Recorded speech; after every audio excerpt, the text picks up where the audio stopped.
Flory Models daily vlog. Here we are on Thursday the 10th of September 2015. Today, really busy day today because I've been doing reviews solidly all day, trying to get through with them. So first up, we've actually got for you is Academy's new tooled 1/72 scale Phantom F4J Showtime 100. We look at this kit and go through it, and as I said, it's like a mini me to the 1/48 ones. Fantastic detail and everything else, and seems to be a really nice kit. A couple of annoying little ejector pin marks in the intakes, but apart from that, a really nice kit. Also, I don't know, perhaps you guys know more than me, it does tend to be coming now, the 72nd stuff, with stickers. I don't know if this is a way of getting the kids back into this and all things like that, but certainly it's nice to see that obviously they're thinking of them. So if you wanted to build this one literally and not paint it for the juniors, then you could put the stickers on and away you go. So it's very similar to sort of the Bandai kits. The locating pins and everything else, big chunky ones as well. So when it goes together, it should go together really, really well. But it's nice to have a new tool 1/72 Phantom, and that's for certain.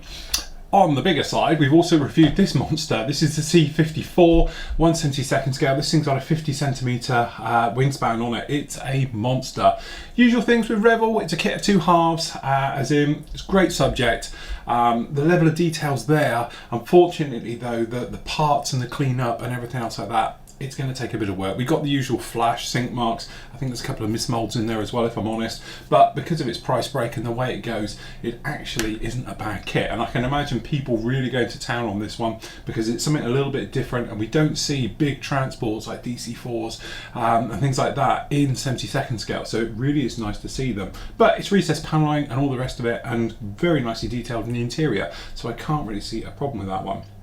Then we had a good old run with an airbrush. So, you know I'm a massive fan of Harder and Steenbeck. No, I'm not sponsored by them. No, I've never had a freebie from them in my life and everything else. And all my airbrushes I buy and pay for.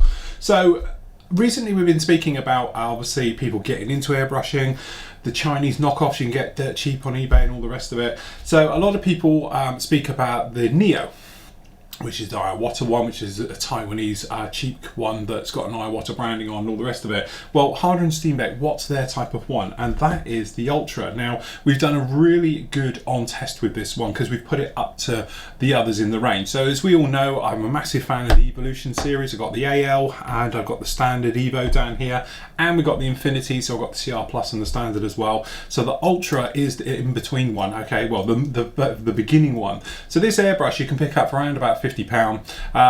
We know the Evo is around about £90, okay, and then we know the Infinity is 150 quid. Really, what is the difference? What can they do? What can't they do? And all the rest of it. So what I do in this review, I break down completely the Ultra right in front of you and compare it on a one-to-one basis with the Evo to see the differences. And then we load this thing up with paint and we did this with it. It works an absolute treat. It's a flawless airbrush. The internals work exactly the same as the Evo and the Infinity. It's just that it does it in a slightly different way. It's a cheaper model, you can tell. But really, I think if you want a good starter airbrush, double action, all the bells and whistles and everything else like that, you can't go wrong with this airbrush. For £50, it's fantastic. And if you wanted to upgrade it, and I prove it and we show it and we have a go as well in the review, we put in the Pinch Clean Infinity nozzle onto this one. Tried it with it and it worked an absolute dream, and it gave us brilliant results all the way through. So I would recommend this highly if you want to get into airbrushing. If you've got those Chinese ones which keep breaking or clogging up and all the rest of it, go and get yourself an Ultra. It's a really nice airbrush. You know, with a little bit of discount that the members get, things like that, you can pick this thing up for just under 50 quid.